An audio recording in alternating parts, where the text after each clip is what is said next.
കോടതിക്കകത്ത് കയറി കൃത്രിമം നടത്തിയ ആ സംഭവത്തിലെ യഥാർത്ഥ പ്രതികളാണ് ശിക്ഷിക്കപ്പെടേണ്ടത്. ആ സംഭവത്തിലെ ഗൂഢാലോചനയിലെ ഇരയെ അല്ല ശിക്ഷിക്കേണ്ടത് എന്നൊരു പോയിന്റാണ് ഞാൻ പറഞ്ഞു വരുന്നത്. യഥാർത്ഥ പ്രതികളെ ഭരണകൂടവും കോടതികളും എന്തുകൊണ്ട് മറച്ചു വെക്കുന്നു? ചാനൽ ചർച്ചകളിലൊക്കെ ഘോരഘോരം അദ്ദേഹത്തിനെതിരെ ആഞ്ഞടിച്ച ആളാകുന്നവർ അദ്ദേഹത്തെക്കാൾ ഗുരുതരമായി തെറ്റ് ചെയ്തവരെ വെളിച്ചത്ത് കൊണ്ടുവരാതെ ഒളിച്ചു വെക്കുന്നത് എന്തിന് എന്നൊരു ചോദ്യം എനിക്കുണ്ട്. അപ്പോഴാണ് നിങ്ങൾ ഈ തമ്പനിയിൽ കണ്ടതുപോലെയുള്ള ഒരു സംശയം, ഇതുവരെ ആരും ഉന്നയിക്കാത്ത ഒരു സംശയം എൻ്റെ മനസ്സിൽ ഉദിച്ചത്. ആരാണ് ഈ കേസിലെ യഥാർത്ഥ പ്രതി?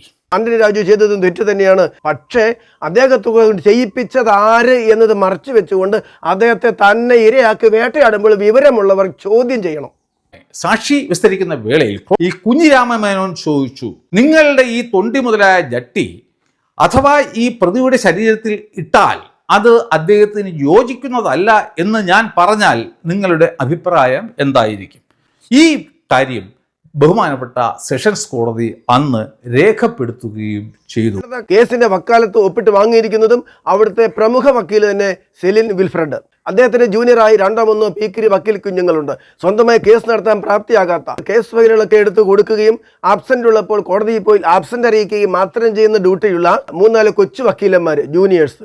ഈ സെലിൻ വിൽഫ്രഡും ഹൈക്കോടതിയിലെ സീനിയർ വക്കീൽ കുഞ്ഞിരാമ മേനോനും ഗൂഢാലോചനയിൽ മെനഞ്ഞെടുത്ത കുതന്ത്രങ്ങൾ നടപ്പിലാക്കുമ്പോൾ ഭാവിയിൽ പിടിക്കപ്പെട്ടാലും തങ്ങളെ ബാധിക്കാതിരിക്കാൻ പറക്കമുറ്റാറാകാത്ത ഈ വക്കീൽ കുഞ്ഞുങ്ങളെ കൊണ്ട് പല കടലാസുകളിലും ഒപ്പിടുവിക്കുന്നു. ജയിലിൽ റിമാൻഡിൽ കഴിയുന്ന പ്രതിക്കോ അവരുടെ വീട്ടുകാർക്കോ ആവശ്യമില്ലാത്ത ബനിയനും തൊപ്പിയും ഉൾപ്പെടെയുള്ള വസ്ത്രങ്ങൾ ഏറ്റുവാങ്ങേണ്ട അത്യാവശ്യം ആർക്കായിരുന്നു? ആ വസ്ത്രം വാങ്ങുന്നതിൻ്റെ മറവിൽ ഈ ഷെഡ് കൂടി കടത്തിക്കൊണ്ടുവരാമെന്നും ഇങ്ങനെ കൃത്രിമം ചെയ്യാമെന്നും തീരുമാനിച്ച ഹൈക്കോടതി വക്കീലും സെലിൻ വിൽഫ്രഡ് വക്കീലും അത് കൈപ്പറ്റിയപ്പോൾ ഒപ്പിടാൻ നിയോഗിച്ചത് ആ വക്കീൽ കുഞ്ഞുങ്ങളിൽ ഒരാളായ ആന്റണി രാജുവിനെ. ആരാണ് അപേക്ഷ കൊടുത്തത്? സെലിൻ വിൽഫ്രഡ്. ആ സെലിൻ വിൽഫ്രഡിൻ്റെ ഒരു ജൂനിയറായിട്ട് പുറകെ വന്നിരിക്കുന്ന ആയിരുന്നു ഈ ആന്റണി രാജു. ആന്റണി രാജു എൻ്റെ മുമ്പ് ഒരു കേസ് പോലും നടത്തിയിട്ടില്ല. ഈ സെലിൻ വിൽഫ്രഡിൻ്റെ ജൂനിയർ എന്നുള്ളതല്ലാതെ കേസ് നടത്താറില്ലായിരുന്നു. ഇപ്പോൾ കേസ് വന്നപ്പോൾ ഹൈക്കോടതി വക്കീലും പ്രതിയല്ല, സെലിൻ വിൽഫ്രഡും പ്രതിയല്ല. കേസ് നടത്താൻ ഉത്തരവാദിത്തമുള്ള വക്കാലത്ത് ഒപ്പിട്ട് വാങ്ങിയ സീനിയർ വക്കീലിന് കുറ്റമില്ലാതിരിക്കുക എങ്ങനെ ഒരു ജൂനിയർ വക്കീൽ ശിക്ഷിക്കപ്പെടും? ഒരു മുൻമന്ത്രിയാണ് ഈ പണി ചെയ്തത് എന്ന് പറയുന്നവർക്ക് വിവരമില്ലേ? മുൻമന്ത്രിയല്ല, ഒരു കേസ് ഒറ്റയ്ക്ക് നടത്താൻ പോലും പ്രാപ്തിയാകാത്ത വക്കീൽ കുഞ്ഞാണ്. അങ്ങനെയുള്ള ഒരു വക്കീൽ കുഞ്ഞിനെ ഹൈക്കോടതിയിലെ സീനിയർ ക്രിമിനൽ അഭിഭാഷകനും സെലിൻ വിൽഫ്രഡും ചേർന്ന് ഗൂഢാലോചന നടത്തിയിട്ട് പിടിക്കപ്പെടാതിരിക്കാൻ ജൂനിയർ വക്കീലിനെ കരുവാക്കി ഒപ്പിടിവിച്ചാണ് കോടതിയിൽ. ഈ കേസിന് വേണ്ടി ഒരു ദിവസം പോലും കോടതിയിൽ ആന്റണി രാജു ഹാജരായിട്ടില്ല.